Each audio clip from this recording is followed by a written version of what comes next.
Baik, bismillahirrahmanirrahim. Assalamualaikum warahmatullahi wabarakatuh. Waalaikumsalam warahmatullahi wabarakatuh. Alhamdulillah, pada siang hari ini kita bertemu dalam sebuah program IHT Sekolah Penggerak, di mana kita akan membawakan diberi tugas sebagai guru penggerak untuk menjalankan kurikulum sekolah penggerak.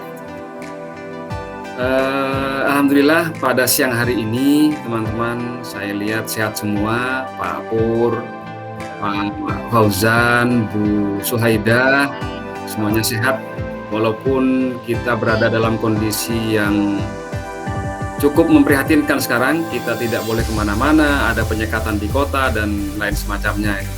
Mudah-mudahan kita beserta keluarga masih dalam tetap lindungan Allah Subhanahu wa Ta'ala, sehat, barokah, dapat melaksanakan tugas meskipun dari rumah kita masing-masing.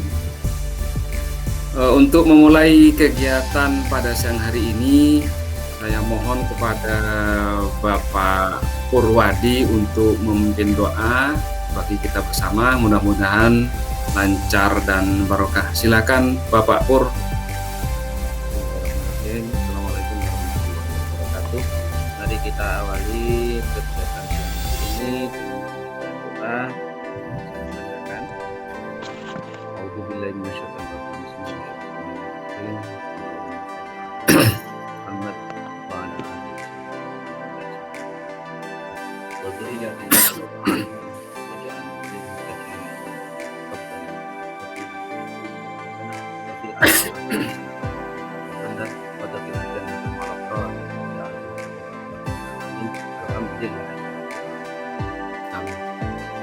Terima kasih Pak Purwadi atas doanya, mudah-mudahan membawa keberkahan bagi kita sekalian.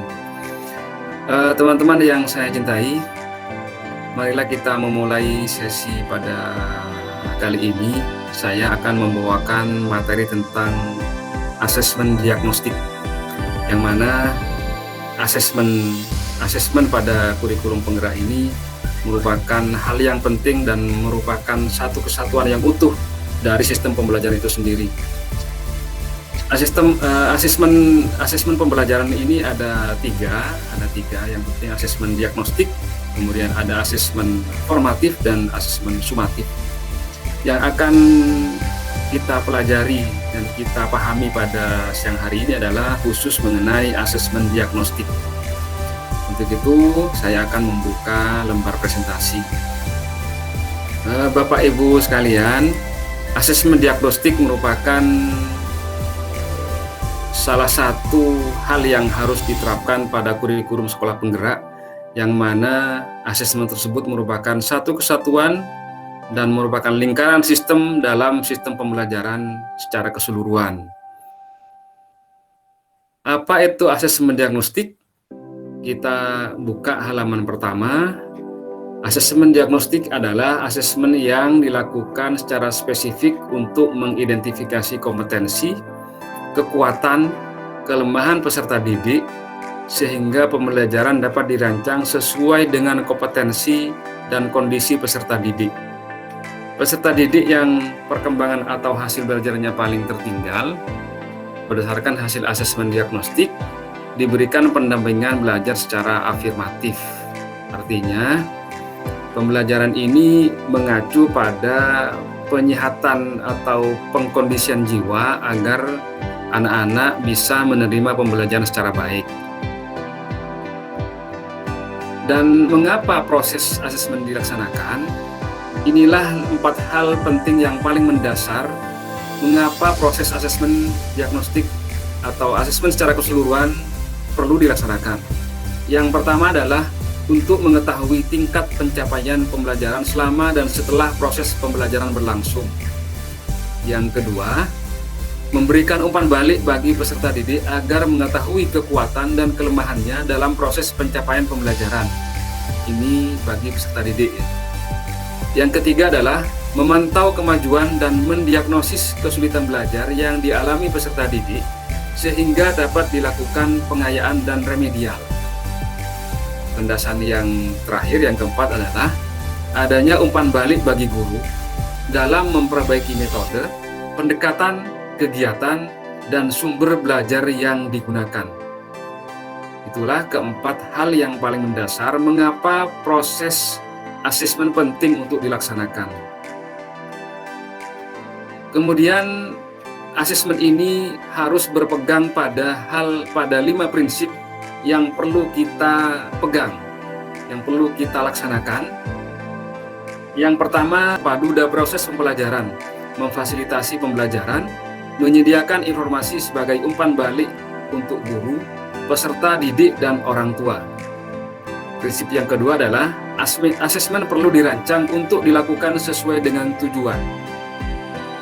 Yang ketiga adalah asesmen dirancang secara adil, valid, dan dapat dipercaya, memberikan informasi yang kaya bagi guru, peserta didik, dan orang tua mengenai kemajuan dan pencapaian pembelajaran serta keputusan tentang langkah selanjutnya. Prinsip yang keempat adalah asesmen sebaiknya meliputi berbagai bentuk tugas, instrumen, dan teknik yang sesuai dengan tujuan pembelajaran yang ditargetkan. Kemudian prinsip yang terakhir adalah laporan kemajuan belajar dan pencapaian peserta didik bersifat sederhana dan informatif, memberikan informasi yang bermanfaat untuk peserta didik dan orang tua, dan data yang berguna untuk penjaminan dan peningkatan mutu pembelajaran. Nah, itulah 5 prinsip asesmen yang perlu kita pegang secara keseluruhan, khususnya dalam hal ini adalah asesmen diagnostik. Kemudian, apa keterkaitan prinsip pembelajaran dengan asesmen, khususnya asesmen diagnostik? Karena 2 hal ini merupakan satu kesatuan yang utuh tanpa dapat dipisahkan, khususnya dalam kurikulum sekolah penggerak. Keterkaitan pertama adalah pembelajaran dirancang dengan mempertimbangkan tingkat pencapaian peserta didik saat ini sesuai kebutuhan belajar serta mencerminkan karakter dan perkembangan mereka. Dalam hal ini peserta didik. Keterkaitan yang kedua adalah pembelajaran dirancang dan dilaksanakan untuk membangun kapasitas belajar peserta didik dan kapasitas mereka untuk menjadi pembelajar sepanjang hayat. Keterkaitan yang ketiga adalah kegiatan belajar mendukung perkembangan kognitif dan karakter peserta didik secara berkelanjutan dan holistik. Yang keempat, pembelajaran yang relevan, yaitu pembelajaran yang dirancang sesuai konteks kehidupan, menghargai budaya peserta didik, serta melibatkan orang tua dan komunitas sebagai mitra. Kemudian keterkaitan yang terakhir dengan prinsip pembelajaran adalah pembelajaran berorientasi pada masa depan yang berkelanjutan. Nah, itulah 5 hal yang mengaitkan antara prinsip pembelajaran dengan prinsip-prinsip asesmen. Dalam hal ini adalah asesmen diagnostik. Tujuan asesmen diagnostik adalah untuk mendiagnosis kemampuan dasar siswa dan mengetahui kondisi awal siswa. Jadi tujuan ini mengacu pada kondisi kejiwaan siswa sebelum mereka mengikuti pembelajaran yang akan mereka ikuti. Yang asesmen diagnostik terbagi menjadi 2. Satu, asesmen diagnostik non-kognitif dan asesmen diagnosis kognitif. Tujuan dari kedua hal tersebut berbeda. Dalam hal ini ada yang bersifat abstrak, ada yang bersifat konkret. Kalau non-kognitif itu mengacu pada kondisi psikologi dan sosial emosi jiwa siswa untuk mengetahui kesejahteraan psikologi dan sosial emosi siswa. Yang kedua, untuk mengetahui aktivitas selama belajar di rumah. Yang ketiga adalah mengetahui kondisi keluarga siswa. Yang keempat, mengetahui latar belakang pergaulan siswa. Yang kelima, mengetahui gaya belajar, karakter, serta minat siswa. Nah, ini adalah non-kognitif. Jadi secara umum mengacu pada kondisi psikologi, sosial, emosi jiwa siswa. Kemudian yang kognitif tujuannya adalah mengidentifikasi capaian kompetensi siswa. Yang kedua adalah menyesuaikan pembelajaran di kelas dengan kompetensi rata-rata siswa. Yang ketiga adalah memberikan kelas remedial atau pelajaran tambahan kepada siswa yang kompetensinya di bawah rata-rata. Itulah perbedaan tujuan asesmen diagnostik dan non-kognitif dengan kognitif. Di penjelasan pada siang hari ini, saya juga melampirkan atau menyertakan link video di YouTube yang berisikan tentang asesmen diagnostik di awal pembelajaran, baik yang kognitif maupun non-kognitif. Silakan Bapak Ibu buka link tersebut untuk pendalaman materi. Asesmen diagnostik non-kognitif di awal pembelajaran dilakukan untuk menggali hal-hal sebagai berikut. Tadi sudah disampaikan pada perbedaan non-kognitif dan kognitif, yaitu mengacu pada kondisi psikologi sosial emosi siswa, aktivitas belajar selama di rumah, kondisi keluarga dan pergaulan, serta gaya belajar, karakter, serta minat siswa. Kemudian, tahapan dalam melaksanakan asesmen diagnostik non-kognitif. Jadi, ini nanti kita terjemahkan dalam lembar-lembaran diagnostik asesmennya. Yang pertama adalah tahapan persiapan, yang kedua pelaksanaan, yang ketiga tindak lanjut. Di tahap persiapan, kita perlu menyiapkan alat bantu berupa gambar yang mewakili emosi, kemudian juga menyiapkan pertanyaan-pertanyaan yang menggugah kondisi psikologi jiwa siswa. Kemudian buat daftar pertanyaan kunci mengenai aktivitas siswa. Pada tahap pelaksanaan, meminta siswa mengekspresikan perasaannya selama belajar, serta menjelaskan aktivitasnya. Di tahapan ketiga, melakukan identifikasi siswa dengan ekspresi emosi negatif dan ajak berdiskusi empat mata. Ini secara face to face ya. Kemudian menentukan tindak lanjut dan mengkomunikasikan dengan siswa serta orang tua bila diperlukan. Ulangi pelaksanaan asesmen non-kognitif pada awal pembelajaran jika memang ada hal-hal yang perlu diulangi kembali. Perlu diperhatikan bahwa keterampilan bertanya dan membuat pertanyaan penting pada asesmen ini. Karena apa? Karena pertanyaan ini sangat berhubungan dengan rasa, kemudian kondisi psikologi dan emosi siswa. Jadi kita sebagai guru harus pandai-pandai membuat pertanyaan yang menggugah emosi siswa. Berikutnya adalah asesmen diagnostik kognitif, bertujuan mendiagnosis kemampuan dasar siswa dalam topik sebuah mata pelajaran.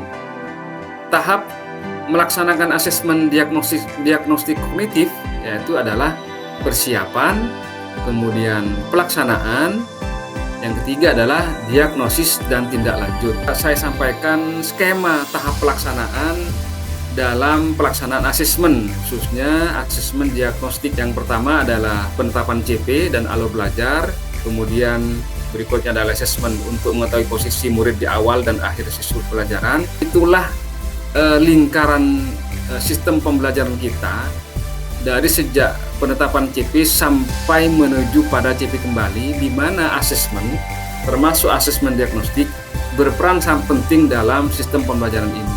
Sebelum saya menyudahi penjelasan ini, mungkin ada Bapak dan Ibu yang ingin bertanya, saya persilahkan.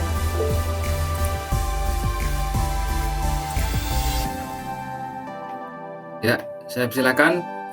Kan Bapak Fauzan. Terima kasih Pak Herman atas kesempatan yang diberikan kepada saya untuk bertanya. Adapun pertanyaan yang ingin saya tanyakan, yang pertama, apa maksudnya kegiatan belajar mendukung perkembangan kognitif dan karakter peserta didik secara berkelanjutan dan holistik. Kemudian pertanyaan kedua, bagaimana posisi asesmen dalam alur penerapan pembelajaran? Itu pertanyaannya Pak Herman. Terima kasih. Terima kasih Pak Fauzan atas pertanyaannya, pertanyaan yang sangat bagus, bahwa asesmen sebagai bagian dari pembelajaran mencakup kompetensi pada ranah sikap, pengetahuan, dan keterampilan yang saling terkait. Yang kedua, menerapkan nilai-nilai yang sesuai untuk mengembangkan karakter dan kompetensi yang terkandung dalam profil pelajar Pancasila.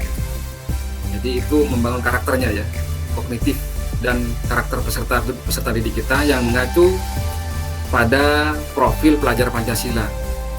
Berikutnya adalah sekuens pembelajaran yang logis dan relevan dengan tingkat kesulitan yang sesuai untuk peserta didik. Kemudian menstimulasi kemampuan berpikir pada tahap yang lebih tinggi, misalnya peningkatan materi dan pendalaman. Kemudian bagaimana posisi asesmen dalam alur penerapan pembelajaran? Tadi sudah saya sampaikan melalui sebuah skema bahwa posisi asesmen dalam alur penetapan pelajaran itu sangat penting dan strategis karena bisa menjadi deteksi awal terhadap siswa bagaimana kesiapan mereka ketika akan menghadapi pembelajaran. Tentu asesmen diagnostik ini sangat juga berhubungan dengan asesmen-asesmen yang lain. Di tataran proses ada asesmen formatif dan di tataran akhir ada asesmen sumatif. Nah, semuanya menjadi satu kesatuan, tidak bisa dipisahkan satu sama lain dan utuh menjadi sebuah alur penerapan pelajaran yang utuh, yang satu itu. Tidak bisa dipisahkan satu sama lain. Nah, itulah posisi asesmen dalam alur pembelajaran yang sangat strategis dan penting. Saya kira begitu Pak Fauzan, mungkin ada pertanyaan yang lain dari teman-teman? Ya, cukup ya. Sekilas mungkin perlu saya sampaikan juga bentuk dari asesmen diagnostik. Ya, rancangan asesmen diagnostik. Jadi beginilah susunannya sesuai dengan struktur atau bentuk tubuh dari rancangan asesmen diagnostik. Di atas ada capaian pembelajaran, karena kita di SMP ada fase berada di fase D. Kemudian ada elemen menyimak, tujuan pembelajaran. Nah, di bawah baru kita akan melaksanakan asesmen non-kognitif, di mana pertanyaannya sangat mengacu pada kondisi psikologi sosial jiwa siswa, kebiasaan anak mendengarkan berita, suasana di rumah, jenis berita yang disukai, dan banyak beberapa pertanyaan kunci yang ingin ditanyakan sehubungan dengan informasi yang apa saja yang akan digali oleh guru, dalam hal ini asesmen non-kognitif. Kemudian langkah-langkah apa saja yang akan dilakukan? Menyiapkan instrumen asesmen diagnostik non-kognitif, misalnya ATK dan sejumlah pertanyaan. Menyiapkan perangkat rekaman teks berita. Jadi alat bantunya adalah teks berita, alat perekam, radio, televisi, dan laptop. Berikutnya adalah asesmen kognitif. Ini adalah asesmen kognitif, asesmen yang lebih konkret. Jadi ada materi yang perlu diidentifikasi, yang akan diujikan, ada sejumlah pertanyaan, kemungkinan jawaban, skor, dan rencana tidak lanjut. Nah, asesmen kognitif ini bersifat fisik karena berhubungan dengan alur pembelajaran dan kebijakan pembelajaran yang akan kita laksanakan pada saat itu. Langkah-langkahnya apa saja? Mungkin menyiapkan instrumen asesmen diagnostik kognitif seperti alat bantunya ATK dan sejumlah pertanyaan. Kemudian menyiapkan perangkat rekaman teks berita, alat bantunya adalah teks berita, alat perekam, radio, televisi, dan laptop. Nah, itulah bentuk rancangan asesmen diagnostik yang insya Allah akan saya share juga kepada teman-teman sebagai panduan dalam membuat rancangan asesmen diagnostik. Mungkin itu saja yang perlu saya sampaikan pada kesempatan siang hari ini. Semoga bermanfaat. Mohon maaf atas segala kesalahan, kehilafan, ketidakberkenanan di hati Bapak dan Ibu sekalian. Sebelum diakhiri, saya mohon kembali kepada Bapak Purwadi untuk menutup pertemuan kali ini dengan doa. Semoga barokah dan lancar. Silakan Bapak Pur. Hingga kami dapat mengikuti kegiatan kesehatan. mohon ya Allah, berilah kami ilham dan bersyukur yang telah Engkau berikan kepada kita untuk mengerjakan amal soleh. Amin ya Allah. Karena aku dengan Allah. Amin ya Allah. Rabbana atina fid dunya hasanah wa fil akhirati hasanah benar Amin. dan alhamdulillah.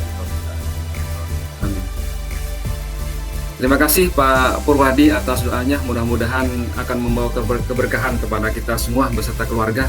Mudah-mudahan kita tetap berada dalam kondisi sehat, barokah, lancar bertugas meskipun dari rumah. Wabillahi taufiq wal hidayah. Assalamualaikum warahmatullahi wabarakatuh.